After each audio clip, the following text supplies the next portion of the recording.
ሳትፈልግ መጣ እንዲህ ስትባል በጣም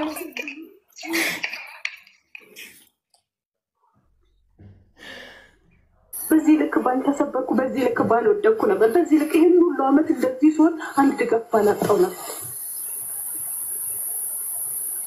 እኔ ያላባት አድጌ ያላባት አንቺ ያላባት ባልሰጠኝ ነበር እግዚአብሔር ይላል። እግዚአብሔር የለም እሱ በሰው ቁስል የሚደሰት ነው፣ በሰው ህመም የሚደሰት ነው፣ በሰው በሚጣጠብ ነው። እኛ ያለን አምላክ ይሄ ነው።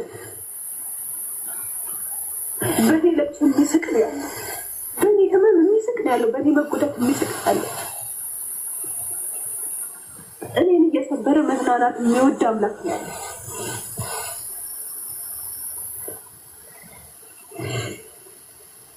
እንጂ በደስታ አይነት በአውሬ አባት ተወልጄ ከእንዳንቺ አይነት ደግሞ አውሬ አባት ሊባሉ ነበር። ይህን ሁሉ አመት ብቻ እንደዚህ ባልኩ ነበር። ህይወት ውስጥ የገቡ ሰዎች ሁሉ እንደዚህ ከንቱ እንደሆንኩ ባልነገሩ ነበር። እንዲህ ዋጋዊ ሴት እንደሆንኩ ባላደረጉ ነበር። ለካፌር መና ባልከተቱት ነበር።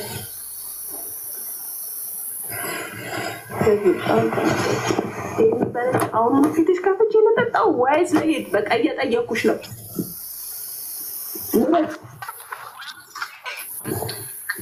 እኔ ልሽ ነገ ጠዋት ከሁለት አንዱ ዛሬ መጨረሻ ነው የሚታይት የመጨረሻ በቃ እኔ የማይሽ የመጨረሻ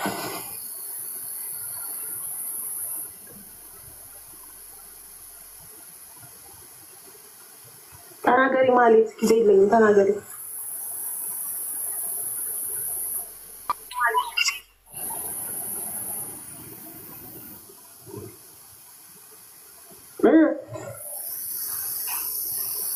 ማሊ ተናገሪ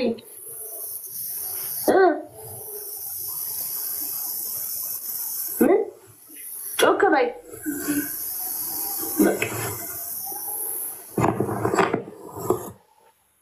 አባትሽን ታውቂዋለሽ?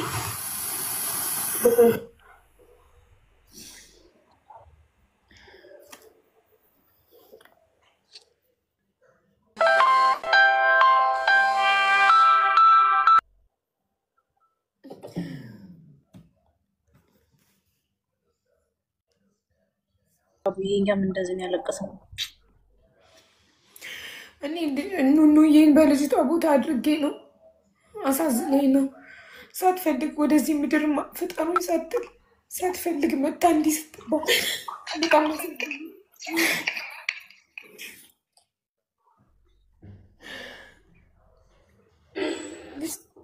ልጅቷ የምታድርግ ፍጠሩኝ ልምጣ ውለዱኝ ብላ እኮ አይደለም የተወለደችው። ለምን እንዲህ ትባላለች?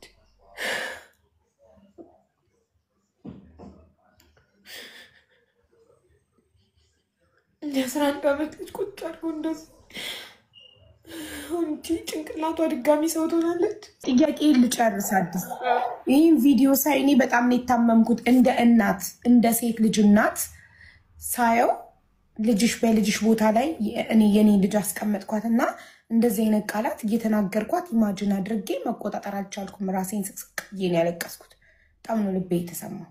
ሶ አንቺ ወደ ልትሄጂ ነው? ልጅሽን በቃ በፊት ለፊትሽ በረኪናውን ከምጠጣና ራሴን በፊት ለፊትሽ ከማጠፋና ከመሄድ ያልሻት ወዴት ልትሄጂ ነው? በቃ ይሄን ጥያቄ ባጭሩ ነገር የት ልትሄጂ ነው? አሁን አብሪና መልሽ። እኔ ስለራሴ አስተዳደግ ሁላችሁም ሰምታችሁኛል፣ ተረድታችሁኛል። ስለራሴ ያደኩበትን መንገድ ተረድታችሁኛል። እሺ ተረዳችሁኝ። የኔ ልጅ ስንት አመቷ ነው? 11 አመቷን 11 አመት ሙሉ እንደ እናትም እንደ አባትም እንደ አያቶችም እንደ አክስት እንደ አጎት እንደ ዘመድ ሁሉ መጀመሪያ ጥያቄው መልሽ። በቃ ታብራሪያለሽ። የት ልትሄጂ ነው? አረብ ሀገር ነው? ክፍለ ሀገር ነው? የት ነው? አሜሪካ ነው? የት ልትሄጂ ነው? ልሄድ ነው ምትያት የት? በቃ ጸበል ነው። እኔ ወደ ጸበል ነው መግባት የፈለኩት። በቃ ጸበል ነው ልጅ ባጭሩ ጸበል ነው። ከዛ አላቅም የሆነ የስለት ልጅ ነኝ እና አባቴን ለመጀመሪያ ጊዜ ያየሁት በ5 አመቴ ነው።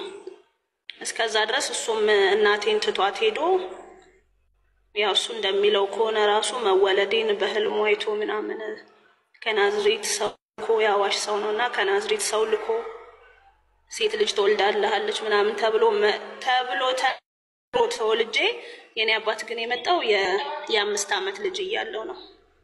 ከዛ መጣ። እኔ ምንም አይነት የተሰማኝ ነገር የለም። ከዛ የኔን ቤተሰብ ማየት አለባት ተብሎ አገሩ ይዞን ሄደ።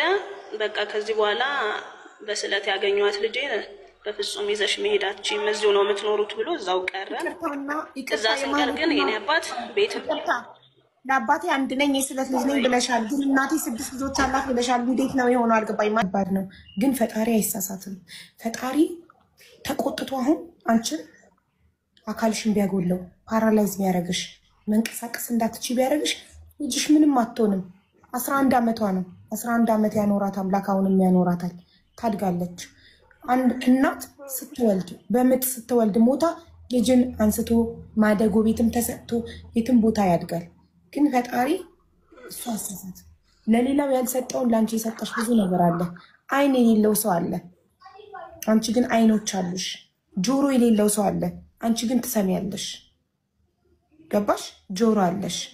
እጅ የሌለው አለ፣ አንቺ እጆች አሉሽ። እግር የሌለው አለ፣ አንቺ እግሮች አሉሽ። በማሽን ሆስፒታል ተኝቶ የሚተነፍስ አለ፣ አንቺ በአፍንጫሽ በሳምባሽ ምናምን በሚተነፈስበት ነገር ትተነፍሻለሽ። ሙሉ ጤነኛ ነሽ፣ ትንቀሳቀሻለሽ። ማመስገን አለብን። ልጇን በጀርባዋ አዝላ ጉሊት የምትሸጥ እናት አለች። ልጇን በጀርባዋ አዝላ ሰው ቤት ልብስ እያጠበች ልጇን ታሳድግ እናት አለች። ፈጣሪ ይቆጣል ስናማረር። በጣም ብዙ ስቃይ ያሳልፈሻል አውቃለሁ። ያሳልፍሽው ነገር ቀላል አይደለም። በጣም ብዙ ከባድ ነገር አሳልፈሻል። ማጣትን፣ መራብን፣ ብዙ ነገር። ግን አትሊስት ጤነኛ ነሽ። ተመስገን። ማመስገን አለብን። ስናመሰግን ነው የሚጨመርልን። ገባሽ? ፈጣሪ መቼም ተሳስተናል አይሳሳትም። እሱ ተሳስተናል።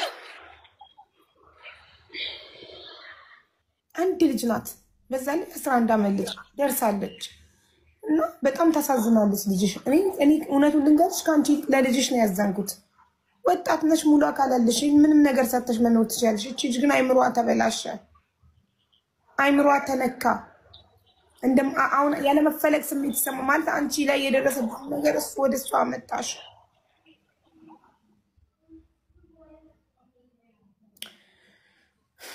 አሁን ምንድን ነው የምትፈልጊው አንቺ? ሳይካትሪስት ቆምሽ ስንት ጊዜ ሆነሽ? 9 ወር። 9 ወር ስራ ካቆምሽ 9 ወር።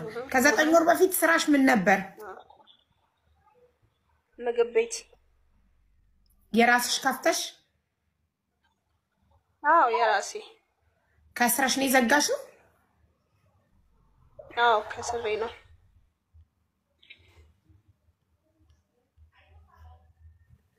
እሺ 9 ወር የቤት ኪራይ በምንድን ነው ስትከፍይ የነበረው? ለዛ ምግብ ቤት የገዛሁትን እቃ እየሸጥኩኝ። ኦኬ። ከዛ የምግብ ቤቱ እቃዎች ተሽጠው ካለቁ ስንት ወር ሆናቸው? ወደ 3 ወር ምናምን ሆኖታል። ግን አንዳንድ ቲክቶክ ላይ የሆኑ ሰዎች አናግሬ 5 ምናምን የላኩልኝ ሰዎች አሉ። 1-2 ሰዎች አሉ።